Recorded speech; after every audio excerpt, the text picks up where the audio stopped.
Bobby Joe Long a commis au moins 50 viols en tant que violeur d'annonces classées à Fort Lauderdale, à Ocala, à Miami et dans le comté de Dade. Mais ce n'est pas tout, puisque vous allez voir qu'en plus d'être un violeur, Bobby Joe Long est un tueur.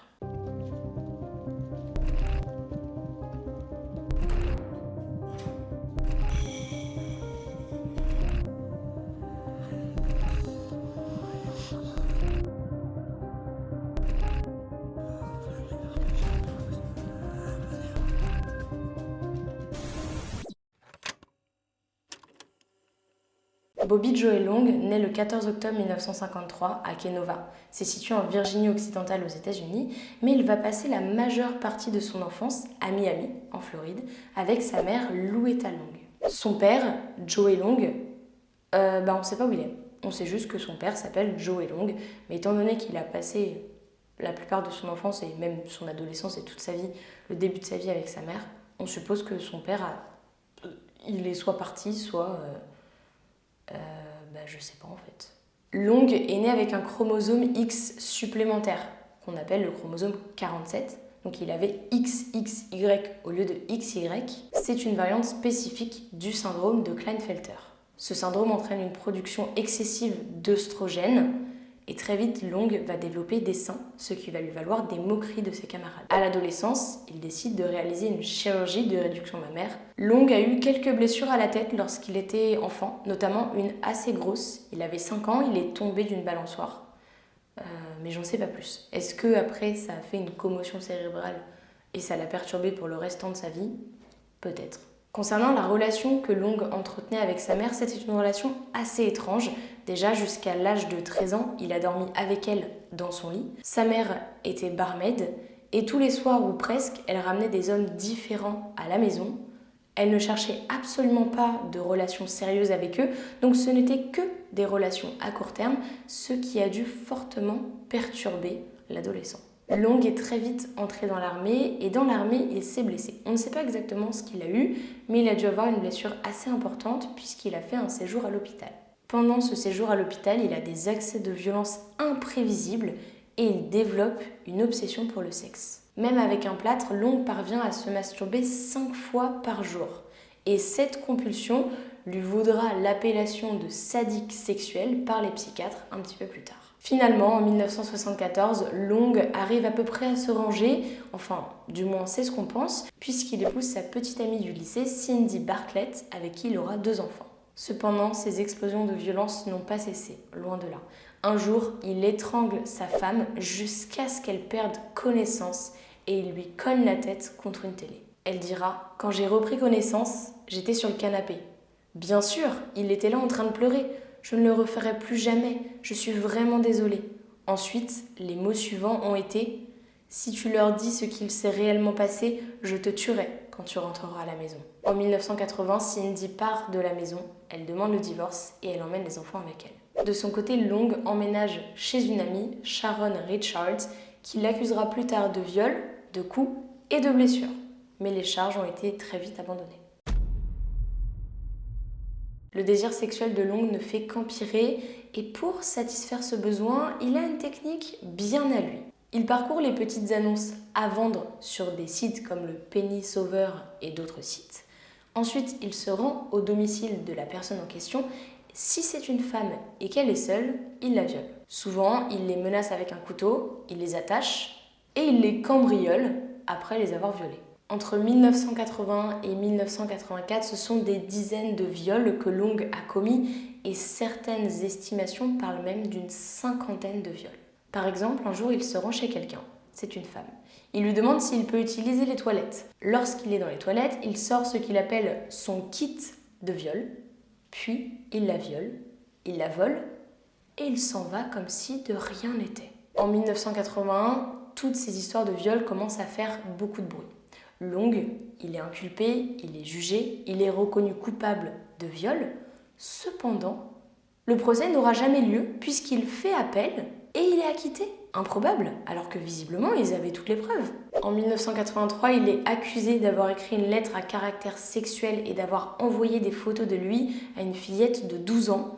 Cette fois-ci, il n'échappe pas à la condamnation et il doit purger une peine de prison, mais qui sera plus tard transformée en libération conditionnelle avec des obligations de visite à un agent de probation.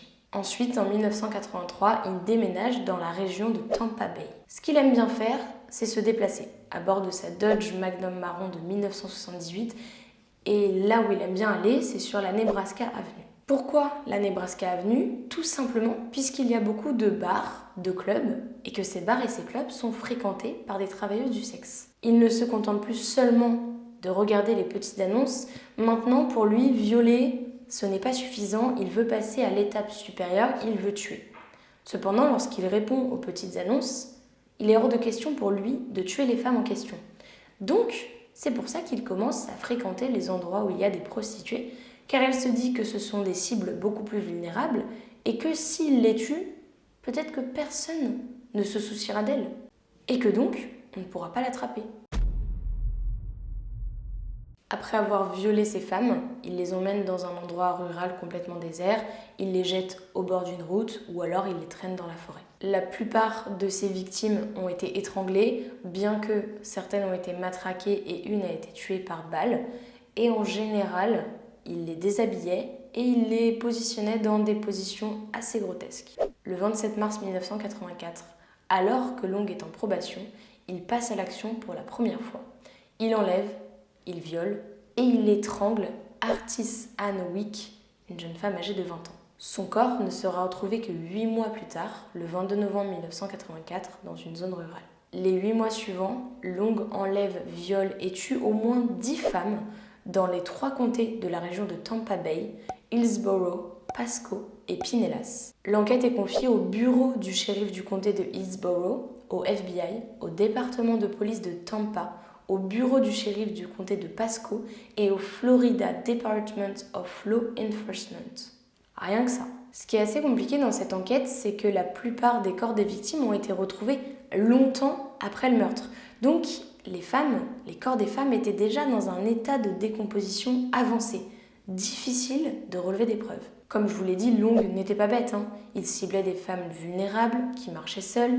Il leur disait de monter dans sa voiture, il les torturait, il les violait. Il les emmenait dans un endroit bien reculé pour les tuer et laisser leur corps. Pendant cette période, Long a également continué son passe-temps favori qui était de chercher dans les petites annonces à vendre des femmes à violer. C'est horrible dit comme ça, on a l'impression que c'est un passe-temps hyper commun alors que pas du tout, c'est terrible. Le 13 mai 1984, le corps de Ngeong Lana Long, âgée de 19 ans, qui était une danseuse exotique du Sly Fox Lounge sur la Nebraska Avenue, est découvert dans un champ. Elle était nue, elle avait une corde attachée autour de son cou et sous elle, il y avait une écharpe blanche. 2 semaines plus tard, c'est le corps d'une jeune femme de 22 ans qui est découvert, celui de Michelle Sims. Elle a été retrouvée près d'un viaduc de l'Interstate 4. Michelle était aussi nue, elle était attachée, et cette fois-ci, Long ne l'avait pas étranglée, il lui avait tranché la gorge. Ses vêtements étaient à côté d'elle, et ce qu'on sait de Michelle, c'est qu'elle travaillait comme réceptionniste. Cependant, elle était aussi toxicomane, et de temps en temps, elle se prostituait. Le 24 juin 1984, le corps d'Elizabeth Ludenbach, âgée de 22 ans, est retrouvé dans une orangerie. Elle aussi avait été violée et étranglée. Cependant, ce qui est différent cette fois-ci, c'est qu'elle a été retrouvée entièrement habillée. Ce qui pourrait expliquer ça, c'est qu'Elizabeth n'était pas une prostituée. Elle était ouvrière dans une usine. Donc peut-être que Long a estimé que comme elle n'était pas travailleuse du sexe, elle n'avait pas besoin d'être déshabillée. Pour elle, ce qu'il s'est passé, c'est qu'elle se retrouvait au mauvais endroit, au mauvais moment. Elle était en train de marcher toute seule sur la Nebraska Avenue le soir du 8 juin quand elle rentrait chez elle. Long l'a vue, l'a repérée. Et mauvais endroit, mauvais moment.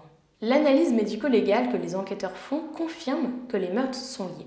En effet, ils ont retrouvé des microscopiques fibres de nylon rouge sur les vêtements de Michelle et d'Elizabeth, mais aussi sur l'écharpe blanche de Ngeong. Ils savent donc que ces 3 meurtres sont reliés. Cependant, les enquêteurs ne parviennent pas à mettre la main sur le tueur et la liste des victimes s'allonge. Sa 5e victime est Vicky Elliott, âgée de 21 ans. Elle avait disparu le 7 septembre 1984 alors qu'elle rentrait chez elle après avoir fait son travail de serveuse au Ramada Inn. Son corps n'a été retrouvé que le 16 novembre 1984. Elle aussi avait été étranglée, violée aussi, mais je pense que c'est plus nécessaire de le préciser. Le 7 octobre 1984, c'est le corps de Chanel Williams, âgée de 18 ans, une prostituée, qui est découvert. Elle avait aussi été enlevée sur la Nebraska Avenue. C'est un peu le terrain de jeu préféré de Long, finalement. Son profil est légèrement différent de celui des autres victimes. C'est la première femme de couleur de peau noire que Long a tuée. Il ne l'a pas attachée et elle est décédée des suites d'une blessure par balle. Elle aussi était nue, ses vêtements étaient à côté d'elle et les tests médico-légaux ont également révélé la présence de microscopiques fibres de nylon rouge qu'ils avaient déjà retrouvées sur les précédentes scènes de crime. Une semaine plus tard, c'est le corps de Karen Dinsfriend, 28 ans, qui est retrouvé dans une orangerie. Elle a été matraquée à mort et elle aussi était une travailleuse du sexe sur la Nebraska Avenue. Fin octobre, le 31 octobre 1984, les enquêteurs découvrent les restes de Kimberly Hobbs, âgée de 22 ans. Cependant, ce crime n'a pas tout de suite été attribué à Long. Le problème avec cette victime, c'est que son corps était dans un tel état de décomposition que son identification a été très compliquée et que les enquêteurs n'ont pas relevé énormément de preuves. Dans la nuit du 3 octobre 1984, vers 2h du matin, Lisa McVeigh, 17 ans, rentre chez elle à vélo après son travail chez Krispy Kreme. Un homme lui court dessus, la pousse hors de son vélo et la traîne dans sa voiture. Cet homme, c'est Long. Il vient de l'enlever, il lui bande les yeux et il l'emmène chez lui. À son domicile, il la viole à plusieurs reprises pendant 26 heures. Je ne sais pas si vous vous rendez compte ce que ça fait 26 heures, mais c'est énorme. Lisa McVeigh a déclaré plus tard qu'elle était consciente du danger dans lequel elle était et que pour faciliter toute future enquête policière, elle avait essayé de mettre ses empreintes partout, le plus possible là où elle pouvait. On ne sait pas vraiment pourquoi, après 26 heures, Long lui ordonne de remonter dans sa voiture, toujours les yeux bandés. Il se rend à un guichet automatique, puis il conduit un petit peu plus. Il lui demande de sortir de la voiture, d'attendre 5 minutes avant d'enlever le bandeau, et il part. Quand elle est partie, elle a compté les pas dans la maison et elle a aussi remarqué un tapis de couleur rouge. Long est donc partie. Lisa McVeigh se rend immédiatement à la police pour tout leur expliquer et pour leur donner un maximum d'informations concernant son agresseur, son domicile, sa voiture, le fait qu'il se soit arrêté à un guichet. Bon, malgré qu'elle ait eu les yeux bandés, elle a quand même réussi à leur donner pas mal d'informations. Elle leur dit aussi que sous son bandeau, elle a aperçu le mot Magnum sur le tableau de bord de la voiture. À l'insu de Long, Lisa avait prévu de se suicider lorsqu'il l'a enlevée. Dans une note, elle explique qu'elle avait voulu en finir en raison des violences émotionnelles et sexuelles subies par le petit ami de sa grand-mère. Lisa explique aux policiers que pendant ces 26 heures de calvaire, elle a essayé d'échanger avec son ravisseur et dans un moment étrange de gentillesse, il lui a lavé et brossé les cheveux. Quand elle lui a demandé pourquoi il faisait ça, il lui a tout simplement répondu qu'il le faisait parce qu'il avait une haine envers les femmes. Lisa a été très intelligente puisqu'elle a continué de l'écouter parler de sa haine envers les femmes.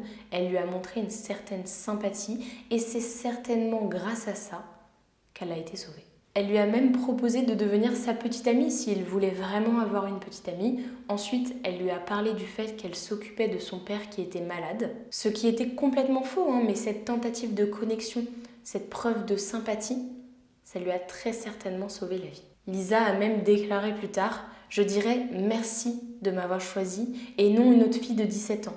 Une autre jeune fille de 17 ans n'aurait probablement pas été capable de gérer la situation comme je l'ai fait. Je crois sincèrement que tous les abus que j'ai subis dans ma vie m'ont aidé à sortir de cette situation unique. » Ensuite, les enquêteurs ont retrouvé les restes de 2 autres victimes, Virginia Johnson, âgée de 18 ans, le 6 novembre, et Kim Swan, âgée de 21 ans, le 12 novembre. Il ne restait que les os de Virginia, mais un cordon de ligature a été retrouvé sur les lieux. Kim était une danseuse au Sly Fox et on a retrouvé des marques de ligature autour de son cou et de ses poignets. Sur les 2 scènes de crime, les mêmes fibres de nylon rouge ont été retrouvées. Après la déclaration de Lisa McVeigh, toutes les informations qu'elle a pu donner à la police a décidé de dresser une liste de toutes les personnes qui possédaient une Dodge Magnum marron de 1978. Ils se sont concentrés dans le comté de Hillsborough. Aussi, ils ont contacté tous les guichets automatiques bancaires de North Tampa pour essayer d'avoir une liste de toutes les personnes qui étaient venues retirer de l'argent. En comparant les deux listes, ils se sont rendus compte qu'il n'y avait qu'un seul homme en commun qui possédait une Dodge Magnum de 1978 et qui s'était rendu au guichet automatique vers 3h du matin, le 4 novembre. Cet homme, c'est Bobby Joe Long. Les autorités retrouvent très facilement la voiture et la maison de l'homme en question et pendant 24 heures, il est placé sous surveillance. Le 16 novembre 1984, les autorités arrêtent Long dans un premier temps pour l'enlèvement et le viol de Lisa McVeigh. Puis très vite, des tests médico-légaux sont effectués sur les vêtements de Lisa. Ils se rendent compte qu'encore une fois, il y a les fibres de nylon rouge, fibres qu'ils avaient déjà retrouvées sur des précédentes scènes de crime. Donc cela ne fait plus aucun doute, Bobby Joe Long est aussi le tueur et l'auteur de tous ces crimes non résolus depuis presque un an. Au cours de son interrogatoire, Long avoue très rapidement l'enlèvement et le viol de Lisa. En même temps, il est très difficile pour lui de le nier puisque toutes les preuves sont contre lui. Cependant, il nie tous les meurtres pour lesquels la police l'accuse. Ça ne va pas durer longtemps puisque la police lui montre toutes les preuves qu'elle possède et à ce moment-là, Long, il ne peut plus nier. À la fin de son interrogatoire, on attribue à Long 10 meurtres ainsi que l'enlèvement et le viol de Lisa McVeigh. Grâce à une négociation de plaidoyer dont je ne connais pas trop les modalités, Long a pu plaider coupable à 8 des 10 meurtres pour lesquels il était accusé. Pendant son procès à l'été 1986, Long est condamné à 28 peines de prison à perpétuité pour meurtre, viol, y compris les viols qu'il a commis sous le nom de violeur de petites annonces, mais aussi enlèvement. Bobby Joe Long est condamné à mort pour le meurtre de Michelle Sims, la deuxième femme qu'il a tuée. Le 23 mai 2019, après plus de 30 ans passés dans le couloir de la mort, Bobby Joe Long est exécuté. Son ex-femme a déclaré qu'il avait obtenu ce qu'il méritait. « J'ai pardonné à l'homme ce qu'il m'a fait, les injures, la violence physique, tout le reste. Je ne pense pas que je lui pardonnerai jamais ce que cela a causé à mes enfants. Je ne lui pardonnerai jamais non plus ce qu'il a fait à ses filles, qu'elles soient victimes de meurtre ou de viol. » Lisa McVeigh était présente lors de l'exécution de Long, elle était même au premier rang. Elle a déclaré « Je voulais le regarder dans les yeux. Je voulais être la dernière personne qu'il voyait. Malheureusement, il n'a pas ouvert les yeux. » Lisa McVeigh a poursuivi une carrière dans les forces de l'ordre. Elle était adjointe au bureau du shérif du comté de Hillsborough, ce même bureau qui a traduit son agresseur en justice. C'est une belle morale. Voilà, c'est la fin de l'histoire du tueur en série et du violeur aux petites annonces qui a terrorisé Tampa Bay pendant un certain temps. Dites-moi dans les commentaires si vous connaissiez son histoire. Je vous dis à très vite pour de nouvelles vidéos.